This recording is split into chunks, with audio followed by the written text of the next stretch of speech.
November 10వ తేదీ అత్యంత శక్తివంతమైన ధన త్రయోదశి. ఈ సంవత్సరం అంటే 2023వ సంవత్సరం ధన త్రయోదశి శుక్రవారంతో కలిసి వచ్చింది. అందుకు ఈ రోజుకు మరింత విశిష్టత పెరిగింది. మరి ఎంతో శక్తివంతమైన విశేషమైన ఈ రోజు స్నానం చేసే నీటిలో ఈ ఒక్కటి వేసుకుని స్నానం చేస్తే చాలు. జన్మల పాపాలు దోషాలు ఆ నీటి ద్వారా తొలగిపోతాయి. శరీరానికి నూతన ఉత్తేజం వస్తుంది. నకారాత్మక శక్తులు తొలగి దైవిక శక్తులు ఎల్లవేళలా మిమ్మల్ని కాపాడతాయి.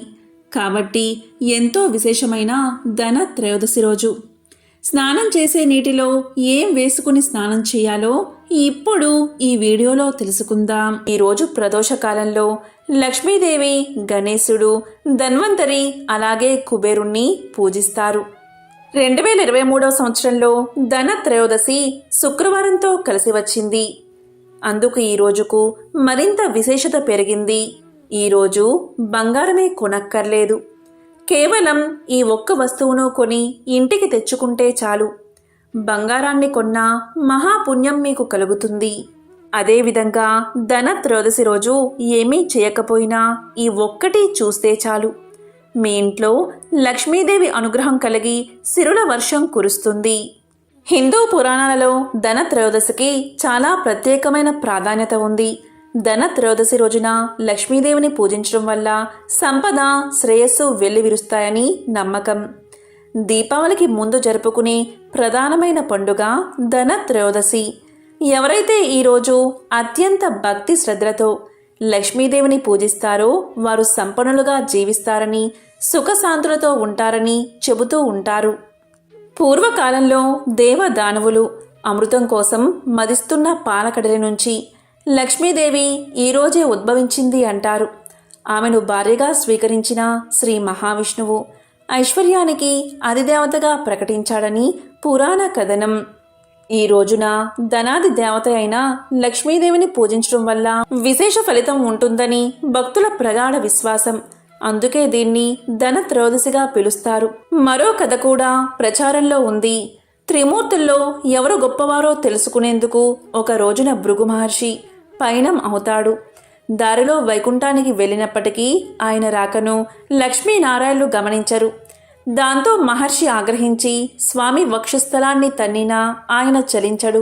పైగా ఋషిని శాంతపరిచి సపరిచర్యలు చేసి పాదాలకు స్మరిస్తాడు. అదను చూసి భృగువు అరికాలి నేత్రంలోని అహంకారాన్ని చిదిమేస్తాడు విష్ణువు.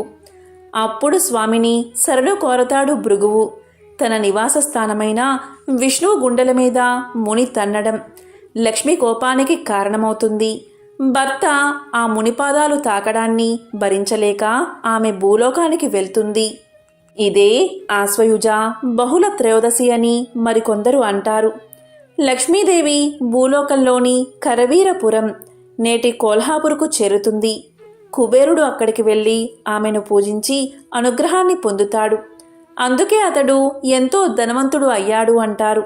ధనాది దేవత భూలోకానికి చేరిన రోజు కాబట్టి ఈ రోజును ధన త్రయోదశిగా భావిస్తారు కొందరు.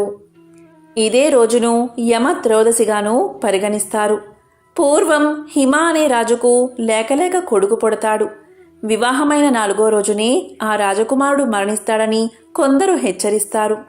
కాలక్రమంలో ఒక రాకుమారి అతన్ని వరించి పెళ్లాడుతుంది. భర్తను తానే కాపాడుకుంటానని ధీమాగా చెబుతుంది. పెళ్ళైన 4వ రోజున రాజకుమారుడి గది ముందు బంగారు నగలు, ఇతర ఆభరణాలు రాసులుగా పోసి దీపాలు ఉంచుతుంది. ఆ రాకుమారి లక్ష్మీదేవిని భక్తి శ్రద్ధలతో స్తుతిస్తూ గానం చేస్తూ ఉంటుంది.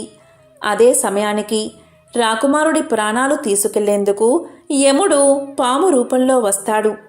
నగల మీద పడిన దీప కాంతి వల్ల ఆయన కళ్ళు చెదురుతాయి. యువరాణి పాటలకు మైమరిచిపోతాడు. మృత్యు గడియలు దాటి యముడు శూన్యహస్తాలతో వెనుతిరిగాడు అన్నది మరొక కథ. ఈరోజు త్రయోదశి వేళ యముడి ప్రీతి కోసం దీపాలు వెలిగిస్తే మృత్యు భయం ఉండదని చెప్తూ ఉంటారు. ఈరోజు ఆది వైద్యుడైన ధన్వంతరి జయంతి కాబట్టి ధన్వంతరి త్రయోదశిగాను పిలుస్తారు. అందుకే వైద్యులను ఘనంగా పూజిస్తారు. మహావిష్ణువు వామన అవతారం ధరించి బలిచక్రవర్తిని పాతాళానికి అనగదొక్కింది ఈరోజే అని ప్రతీతి. అందుకే త్రివిక్రమ త్రయోదశిగా పిలవడం పరిపాటి. ఈ రోజుకు కుబేర త్రయోదశి, ఐశ్వర్య త్రయోదశి అనే ఇతర పేర్లు కూడా ఉన్నాయి. ఈ ధన త్రయోదశి రోజు చాలామంది బంగారం, వెండి వంటి వస్తువులు కొనుగోలు చేస్తారు. భారతీయులకు బంగారానికి విడదీయరాని బంధం ఉంది. చిన్న చిన్న ఫంక్షన్ల నుంచి పెళ్లిళ్ల వరకు ఖచ్చితంగా బంగారం కొనాల్సిందే. భారతీయులకు బంగారం ఒక సెంటిమెంట్. అందుకే ఏ శుభకార్యమైనా ఎంతో కొంత బంగారం కొంటారు. 2 గ్రాముల బంగారం కొన్నా సరే శుభ సూచకంగా భావిస్తారు. బంగారం కొంటే లక్ష్మీదేవిని ఇంటికి ఆహ్వానించడమేనని నమ్ముతారు. అయితే ఈరోజు బంగారమే కొనాల్సిన పనిలేదు. ఈ వస్తువుల్లో ఏ ఒక్కటి కొన్నా చాలు లక్ష్మీ కటాక్షం మీకు కలుగుతుంది. మీ ఇంటికి బంగారం తెచ్చుకున్నట్లే లెక్క. మరి అవి ఏంటో ఇప్పుడు తెలుసుకుందాం. మొదటిగా దక్షిణవర్తి శంఖం. శ్రీ మహావిష్ణువు చేతిలో శంఖం కనిపిస్తుంది. కానీ లక్ష్మీదేవికి దక్షిణావర్త శంఖం చాలా ఇష్టమైనది. ఈ సందర్భంగా ధనత్రయాస్ సందర్భంగా మీరు మార్కెట్ నుంచి దక్షిణావర్త శంఖాన్ని కొని లక్ష్మీదేవి ముందు పెట్టి ధనత్రయాస్ రోజు పూజిస్తే చాలు లక్ష్మీ కటాక్షం కలిగి అటువంటి ఇంట్లో ఆనందం, శ్రేయస్సు కలుగుతాయి. ఇక రెండవది శ్రీయంత్రం. ఇంట్లోని పూజా గదిలో శ్రీయంత్రాన్ని ప్రతిష్ఠించడం చాలా శుభప్రదం. శ్రీయంత్రాన్ని కొనుగోలు చేయడానికి అక్షయ తృతీయ రోజు ఉత్తమమైనది. దీంతో పాటు ధనత్రయాస్ రోజు కూడా బంగారం బదులు శ్రీయంత్రాన్ని కొనుక్కోవచ్చు. ఇలా చేస్తే లక్ష్మీ అనుగ్రహం కలుగుతుంది. ఇక మూడవది మట్టి కుండలు. వేసవి కాలంలో చాలామంది ఇంట్లో కుండలు పెట్టుకోవడానికి ఇష్టపడతారు. మరోవైపు ధనత్రయాస్ రోజు కూడా మట్టి కుండలు కొని ఇంటికి తెచ్చుకుంటే లక్ష్మీ అనుగ్రహం కలుగుతుంది. మీకు వీలైతే మట్టి కుండలు దానం చెయ్యండి. దీనివల్ల విశేషమైన పుణ్య ఫలితాలు కలుగుతాయి. ఇక నాలుగవది గవ్వలు. మీరు ధనత్రయాస్ రోజు బంగారంతో పాటు గవ్వలు కూడా కొనవచ్చు. ఈ గవ్వల్ని కొని ఇంటికి తెచ్చుకుని ఇంట్లో లక్ష్మీదేవి పటం ముందు అమ్మవారి పాదాల వద్ద సమర్పించండి. మరుసటి రోజు ఉదయం స్నానం పూర్తయ్యాక ఈ గవ్వలను ఎర్రటి గుడ్డలో చుట్టి ఖజానాలో ఉంచండి. అంటే మీరు బంగారం దాచుకునే ప్రదేశంలో ఉంచండి. ఇలా చేస్తే లక్ష్మీ అనుగ్రహం మీకు కలుగుతుంది. మీ ఇల్లు సిరి సంపదలతో నిండి ఉంటుంది. ఈ వస్తువుల్లో ఏ ఒక్క వస్తువునైనా ధనత్రయాస్ రోజు కొనుక్కుని ఇంట్లో పెట్టుకుంటే చాలు. మీరు బంగారం కొనాల్సిన పని లేదు. మీకు లక్ష్మీదేవి అనుగ్రహం కలుగుతుంది. ధనత్రయోదశి రోజు రోడ్లపై వెళ్లే క్రమంలో వస్తువుతో పాటు మీకు నాణెం దొరికితే శుభప్రదంగా చెబుతారు. సాక్షాత్తు లక్ష్మీదేవి మీ ఇంటికి వచ్చినట్లు శాస్త్రాలు చెబుతున్నాయి. ఇక ఈరోజు బల్లి కనిపించడం కూడా శుభశకునంగా భావిస్తారు. ఓ మంచి పరిణామంగా చెబుతారు జ్యోతిష్య నిపుణులు. ధనత్రయోదశి రోజున ఇంట్లో బల్లి కనిపించడం వల్ల అదృష్టం లభిస్తుందని, ఆర్థిక ప్రయోజనాలు కలుగుతాయని జ్యోతిష్య శాస్త్రం చెబుతుంది. ఇక ధనత్రయోదశి రోజున ఆవు కనిపిస్తే శుభప్రదం. ఉదయం పూట ఈరోజు ఆవు కనిపిస్తే మీరు చేపట్టిన పనులు నిర్విఘ్నంగా పూర్తవుతాయని సంకేతం. వ్యాపారపరమైన సమస్యలు తొలగిపోతాయట. ఆర్థిక సమస్యలు దూరం అవుతాయట. మరి ఎంతో విశేషమైన ధనత్రయోదశి రోజున లక్ష్మీదేవిని ఎలా పూజించాలో ఇప్పుడు తెలుసుకుందాం. ధనత్రయోదశి శుక్రవారంతో కలిసి వచ్చింది. ఈరోజు ఉదయమే స్నానం ఆచరించి పూజా గదిని, ఇంటిని శుభ్రం చేసుకోవాలి. లక్ష్మీదేవిని పువ్వులతో అందంగా అలంకరించాలి. లక్ష్మీదేవి ముందు ఆవు నెయ్యితో దీపాన్ని వెలిగించాలి. తరువాత అమ్మవారికి ధూపదీప నైవేద్యాలు సమర్పించాలి. ఈరోజు ఏమీ చేయకపోయినా శ్రీం శ్రీయై నమః, శ్రీం శ్రీయై నమః అనే మంత్రాన్ని 1000 సార్లు జపించాలి. ఇలా చేస్తే చాలు ఆర్థిక ఇబ్బందుల నుంచి విముక్తి కలుగుతుంది. మళ్ళీ ధనత్రయోదశి వరకు ధనవృద్ధి, ధనలాభం కలుగుతాయి. కాబట్టి ఎంతో విశేషమైన ధనత్రయోదశి రోజు ఈ వస్తువుల్లో ఒక్క వస్తువును తెచ్చుకుని ఇంట్లో పెట్టుకుంటే చాలు మీకు లక్ష్మీదేవి అనుగ్రహం కలిగి సిరి సంపదలకు, ధనధాన్యాలకు లోటు ఉండదు. మరి ఎంతో విశేషమైన ధన త్రయోదశి రోజు ఉదయం సాయంత్రం స్నానం చేసే నీటిలో ఏం వేసుకుని స్నానం చేయాలి అంటే చిటికెడు పసుపు, అలాగే గుప్పెడు వేపాకులు వేసుకుని స్నానం చేస్తే చాలు.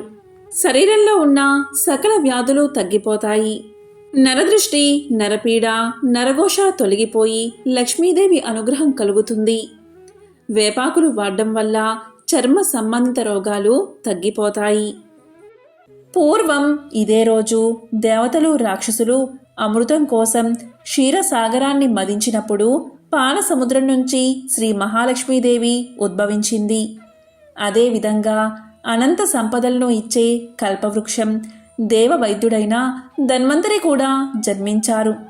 కాబట్టి ధన త్రయోదశి లక్ష్మీదేవి జన్మదినంగా, దేవవైద్యుడైన ధన్వంతరి జయంతిగా అందరూ భక్తి శ్రద్ధలతో జరుపుకుంటారు. శ్రీ మహావిష్ణువు యొక్క అంశావతారంగా అమృత కలశహస్తుడై సమస్త ప్రజలకు రోగ నివారణ ద్వారా ఆరోగ్యాన్ని ప్రసాదించడానికి ధన్వంతరి ఆవిర్భవించాడు. కాబట్టి ధన్వంతరి జన్మించిన సందర్భంగా కూడా ధన త్రయోదశిని జరుపుకుంటారు. ధన త్రయోదశి ప్రాముఖ్యత ఇంకా చాలా ఉంది. కొన్ని పురాణాలలో వామనుడు త్రివిక్రమ అవతారాన్ని ధరించి బలి చక్రవర్తి వద్ద 3 అడుగుల నేలను దానంగా స్వీకరించి భూలోకం మొత్తాన్ని ఒక్క పాదంతో ఆక్రమించిన రోజుగా ధన త్రయోదశిని చెప్తారు. అంతేకాదు, లక్ష్మీదేవిని నరకాసురుడి చెర నుంచి విముక్తి చేసి శ్రీ మహావిష్ణువు ఆమెను ధనానికి అధిష్టాన దేవతగా ప్రకటించి ధనలక్ష్మి పేరిట ఐశ్వర్యానికి పట్టాభిషిక్తురాల్ని చేసింది కూడా ఈరోజే. ధనానికి అధినాయకుడు ఉత్తర దిక్పాలకుడైన కుబేరుడు. అందుకే ఈ ధన త్రయోదశి రోజు శ్రీ మహాలక్ష్మితో పాటు కుబేరుణ్ణి కూడా ఆరాధిస్తారు. మనం ఎంత కష్టపడినా శ్రీ మహాలక్ష్మీదేవి అనుగ్రహం లేకపోతే అన్ని ఆటంకాలే ఎదురవుతాయి. అందుకే ధన త్రయోదశి రోజు సాయంత్రం ప్రదోష కాలంలో లక్ష్మీదేవిని వృషభ లగ్నాకాలంలో పూజ చేసి అమ్మవారి అనుగ్రహాన్ని పొందాలి. ఇలా ఈ సమయంలో పూజ చేయడం వల్ల ఆయురారోగ్యాలు, అష్టైశ్వర్యాలు కలుగుతాయని అందరి నమ్మకం. కొన్ని ప్రాంతాల్లో ఈరోజు శ్రీ మహాలక్ష్మీదేవితో పాటు ధన్వంతరికి కూడా పూజ చేస్తారు. అదేవిధంగా కుబేరుణ్ణి కూడా పూజిస్తారు. ధన త్రయోదశి రోజు చీకటి పడ్డాక గోధుమ పిండితో చేసిన దీపాలను ఇంటి ప్రధాన ద్వారం దగ్గర వెలిగించాలి. సాయంత్రం పూట ముందుగా గోధుమ పిండిలో ఒక గవ్వ, ఒక రాగి నాణాన్ని ఉంచి దీపం తయారు చేసుకుని ఇంటి ప్రధాన ద్వారం దగ్గర దీపాలను వెలిగించాలి. ధన త్రయోదశి మరుసటి రోజు ఉదయం ఆ రాగి నాణాన్ని, గవ్వను దీపం నుండి వెలికితీసి బీరువాలో లేదా ధనాన్ని నిల్వ ఉంచే ప్రదేశంలో దాచుకోవాలి. ఇలా చేస్తే లక్ష్మీదేవి అనుగ్రహం పొంది ఐశ్వర్యం వృద్ధి చెందుతుంది. అదేవిధంగా ఈరోజు మన ఇంట్లో పెట్టే యమదీపం వల్ల అపమృత్యు దోషాలు తొలగి ఆయుష్ పెరుగుతుంది. ఇలా ధన త్రయోదశి రోజు యమదీపాన్ని వెలిగిస్తే సంవత్సరం వరకు మృత్యుగండాలు తొలగిపోతాయని మన పెద్దలు చెప్తూ ఉంటారు. ఈ యమదీపాన్ని యమధర్మరాజుకు వెలిగిస్తారు. దీన్ని సూర్యుడు అస్తమించే సమయంలో మట్టి ప్రమిదలో నువ్వుల నూనె పోసి ఒక వత్తి వేసి ఇంటి ఆవరణలో దక్షిణం వైపు ఈ దీపాన్ని వెలిగిస్తారు. అదేవిధంగా ఈ దీపం దక్షిణం వైపు చూస్తున్నట్లు పెట్టాలి. దీన్ని యమదీపము అంటారు. ఈ దీపం వల్ల యమధర్మరాజు సంతోషపడి మీ ఇంట్లో అపమృత్యు దోషాలు లేకుండా చేస్తాడు. అదేవిధంగా ఈ దీపం అంటే యమదీపం చనిపోయిన మన పెద్దవారికి అంటే పితృదేవతలకు దారి చూపుతుందని, ఈరోజు మన ఇంటికి మన చనిపోయిన పెద్దలు వస్తారని, వారు ఈ దీపాన్ని చూసి సంతోషిస్తారని శాస్త్రాలు చెబుతున్నాయి. ధన త్రయోదశి రోజు బంగారం కొనాల్సిన పని లేదు. మీ దగ్గర ఉన్న బంగారాన్ని లక్ష్మీదేవి దగ్గర పెట్టి పూజిస్తే చాలు. ధన త్రయోదశి రోజు బంగారం కొనడం అస్సలు చేయకూడదు. దీనికి సంబంధించిన ఒక పురాణ కథ కూడా ఉంది. పూర్వం యముడు అనే ఒక మహారాజు ఉండేవాడు. అతనికి సంతానం లేక తపస్సు చేసి ఒక కొడుకును పొందుతాడు. కానీ ఆ పిల్లవాడు తన 16వ ఏట చనిపోతాడు అని తెలుసుకున్న తల్లిదండ్రులు ఎంతో దుఃఖిస్తారు. ఆ పిల్లవానికి పెళ్లి చేస్తారు. అతని భార్య ధనత్రయోదశి రోజు తన భర్త చనిపోతాడని తెలుసుకుని ఇంట్లో ఉన్న పాత బంగారాన్నంతా లక్ష్మీదేవి ముందు పెట్టి పూజించి ద్వారం దగ్గర దీపాలు వెలిగిస్తుంది. ఇంతలో యమధర్మరాజు ద్వారం దగ్గరకు రాగా ఆ దీపాల కాంతికి కొంతసేపు మైమరిచిపోతాడు. ఆ విధంగా మృత్యుగండం తొలగుతుంది. ఇంట్లో ఉన్న బంగారంతోనే పూజ చేసి అమ్మకు దీపం వెలిగించాలి. ఇక ధనత్రయోదశి పూజా ముహూర్తం ఇప్పుడు తెలుసుకుందాం.